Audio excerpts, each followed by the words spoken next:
बिस्मिल्लाहिर्रहमानिर्रहीम, अस्सलामु अलैकुम वरहमतुल्लाहि वबरकातुहू। तो आज भी हम जिस टॉपिक पर बात करने वाले हैं, आप तो इधर आने के लिए आपको वीजा की जरूरत पड़ती है। वीजा या तो आपको ट्रैवल एजेंसी देती है या आपको इधर से स्पॉन्सर किया जाता है, या फिर आप इसको ऑनलाइन अप्लाई करते हैं सोशल किसी भी प्लेटफॉर्म पर।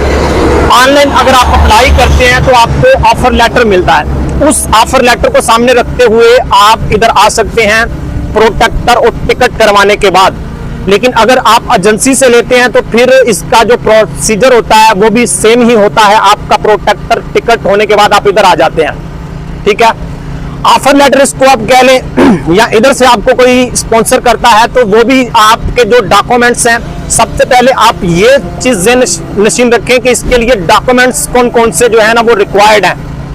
तो डॉक्यूमेंट्स में आपका जो है ना पासपोर्ट, इसकी front back picture proper scan होनी चाहिए, कंप्यूटराइज्ड डिजिटल। इसी तरह जो है आपकी वाइट बैकग्राउंड पिक्चर्स जो कि अच्छी क्वालिटी में होनी चाहिए। तो ये इन पर ही डिपेंड होता है आपके वीजा का निकलना। इसी तरह आपका जो नेशनल आईडी कार्ड है इंग्लिश में लाजमी होना चाहिए। तो इनकी सारी जो मतलब कॉपीज होती है पीडीएफ फाइल के अंदर आपने अवेलेबल करनी होती है।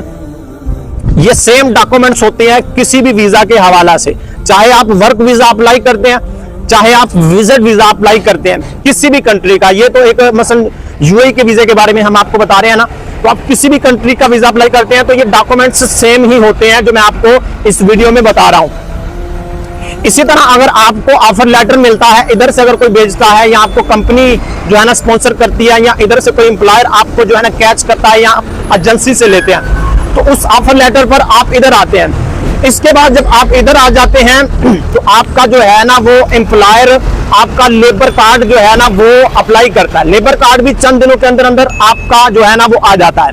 लेबर कार्ड के बाद जो है ना आपका मेडिकल होता है। मेडिकल का जो रिजल्ट है 24 से 48 घंटों के अंदर अंदर आपको जो है ना वो मिल जाता है। उसमें जो है ना आपकी कोई भी बीमारी अगर निकल आती है तो ऐसी सूरत के अंदर भी आपको, अगर हेपेटाइटिस है या कैंसर है या कोई भी बीमारी, अल्लाह महफूज रखे इन बीमारियों से, तो इन बीमारियों की होने की बुनियाद पर आपको जो है ना फिर वीजा नहीं मिलता। अगर आप बिल्कुल क्लियर हैं, सेहतमंद हैं, तंदुरुस्त हैं, तो आपका वीजा जो है ना वो लग जाता है। बहुत सारे बंदे कहते हैं कि जी मेडिकल में क्या होता है। मेडिकल में आपकी चेस्ट चेक की जाती है और उसका जो है ना वो बकायदा वो पूरा स्कैन आपको किया जाता है, जिस तरह आपके डॉक्यूमेंट स्कैन किए जाते हैं। तो आपकी कोई भी बीमारी अगर सामने आती है तो ऐसी सूरत में फिर आपका वीजा नहीं लगता। इसी तरह जो है ना आपका ब्लड टेस्ट किया जाता है, ठीक है। ये सारी चीजें बिल्कुल सिंपल ही होती हैं। इसमें चंद घंटों का काम ये होता है, चंद मिनट आप इसमें कह लें, लेकिन जब बंदे की बारी आ जाती है तो चंद मिनट ही लगते हैं।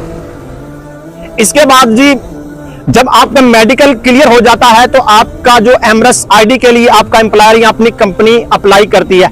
एमरस आईडी का खर्चा भी कंपनी ही उठा रही होती है। इवन के आपका जो भी खर्चा आता है वीजा पर वो कंपनी ही उठा रही होती है। इस बात को मेक श्योर करें। आप अगर किसी से वीजा बाय करते हैं तो वो बाय करने के जो चार्जेस हैं वो एम्प्लॉयर तो आपसे लेता ही है, उधर की एजेंसी में जो होता है। लेकिन इधर से अगर कोई आपको बेचता है विदाउट, अगर एजेंट है, कंपनी बेचती है, फ्री जोन के अंदर है या मेन लैंड के अंदर है, तो वो आपको बिल्कुल फ्री ऑफ कॉस्ट वीजा देती है। तो इन सारी बातों को आप मेक श्योर करें। एमरस आईडी जब आपकी आ जाती है तो आपका जो 2 साल का वीजा है वो लग जाता है। फ्री जोन के अंदर अगर आप हैं तो फ्री जोन के अंदर पहले तो 3 साल का वीजा था, लेकिन अभी फ्री जोन के अंदर भी 2 साल का वीजा हो चुका है। मेनलैंड के अंदर भी 2 साल का वीजा है। इसी तरह दोस्तों विजिट वीजा के हवाले से बात कर लेते हैं। विजिट वीजा के हवाले से मैं आपको डॉक्यूमेंट्स सेम बता चुका हूं पहले ही, लेकिन प्रॉपर स्कैन होने चाहिए। वीजा के लगने की बहुत बड़ी जो एक वजूहात होती हैं वो आपके डॉक्यूमेंट्स पर डिपेंड कर रही होती है कि आपके डॉक्यूमेंट्स अगर स्कैन नहीं है तो आपका वीजा के ना लगने के काफी चांसेस बढ़ जाते हैं। अगर आपके डॉक्यूमेंट्स क्लियर है तो आपके वीजा लगने के चांसेस बढ़ जाते हैं। तो विजिट वीजा के हवाला से भी आपके जो डॉक्यूमेंट्स हैं वो सेम ही होते हैं। मैं अक्सर आपको कहता हूं कि आप इसको प्रॉपर जो है ना वो स्कैन करें। व्हाइट बैकग्राउंड पिक्चर जो है वो भी आपकी डिजिटल और क्लियर सही समझ में आए, दिखने में अच्छी लगे। तो ये सारी की सारी चीजें आपके डॉक्यूमेंट सेम ही होते हैं। अच्छा, अब आप ज्यादातर एजेंटों से ही विजिट वीजा अप्लाई करते हैं, तो यूएई दुबई के अंदर विजिट वीजा जो है वो 1 मंथ का भी है और इसी तरह 2 मंथ का जो विजिट वीजा है ये भी आप इसको ले सकते हैं। अगर प्राइस की बात की जाए तो 40 से 45 हजार के अंदर आपको 1 मंथ का विजिट वीजा जो है ना वो मिल जाता है। अगरचे इसकी प्राइस यूएई की जानिब से कम होती है, लेकिन जब आप किसी एजेंट से लेते हैं तो एजेंट के अपने भी उसमें अखराजात होते हैं, उसके अपने भी चार्जेस होते हैं, उसने ऑफिस बनाया होता है, उसने टीम हायर की हुई होती है। तो ये सारे के सारे जो ज्यादा रेट होता है ये एजेंट की जानिब से या ट्रैवल एजेंसी की जानिब से आपको दिया जा रहा होता है। 2 मंथ का जो विजिट वीजा है इसकी प्राइस जो है 60 से 65 हजार तक जो है ना वो आपको पड़ सकती है। इसी तरह देखकर जो इसकी चीजें हैं ये बिल्कुल सिंपल ही होती हैं। आप कम से कम जिस भी एम्प्लॉयर से विजिट वीजा ले रहे हैं उससे पूछ लें कि क्या उसके पास कोटा है या नहीं। अगर तो कोटा है, कोटा होने की सूरत में आपका अगर वो विजिट वीजा अप्लाई करता है तो डेफिनेटली आपके डॉक्यूमेंट स्कैन होने की सूरत में अच्छे अगर वो अपलोड कर देता है किसी भी सोशल प्लेटफॉर्म पर जो यूएई की जानिब से दिया गया है, आईसीपी है, ज्यादातर आईसीपी पर जो है ना वो डाला जाता है आपके सारे डॉक्यूमेंट्स। तो ये इसका बाकायदा तौर पर उनके पास लिंक होता है और कोटा होता है, तो इन सारी चीजों को वो सामने रखते हुए आपका विजिट वीजा अप्लाई करता है। अब बहुत सारे बंदे कहते हैं विजिट वीजा रिजेक्ट क्यों हुआ। भाई रिजेक्शन की बहुत बड़ी वजह एजेंट भी हैं कि वो आपका विजिट वीजा अप्लाई करते ही नहीं है। ये भी सुनने में आ रही है एक बात। वजह ये होती है उनके पास कोटा होता नहीं, आपका विजिट वीजा डाल देते हैं।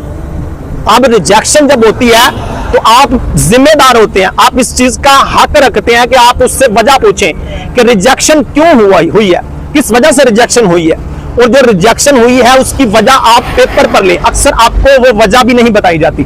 तो ये सिंपल चीजें हैं। विजिट वीजा आप जो है ना इस तरह अगर करते हैं तो आपका विजिट वीजा भी लगेगा और आपका वर्क वीजा भी, जो मैंने आपको डिटेल बता दी, इस तरह अगर फॉलो करेंगे तो डेफिनेटली आप इधर आ सकते हैं। तो ये सिंपल तरीकाकार है। Dubai is a land of opportunities. Dubai एक जो है ना अच्छा मुल्क है, आप इधर आए। विजिट टू वर्क वीजा भी आप कन्वर्ट कर सकते हैं इनसाइड अगर आ जाते हैं। उम्मीद है आज की ये इन्फॉर्मेटिव वीडियो आपको पसंद आई होगी। नेक्स्ट वीडियो के साथ फिर मिलेंगे, तब तक के लिए अल्लाह हाफ़िज़।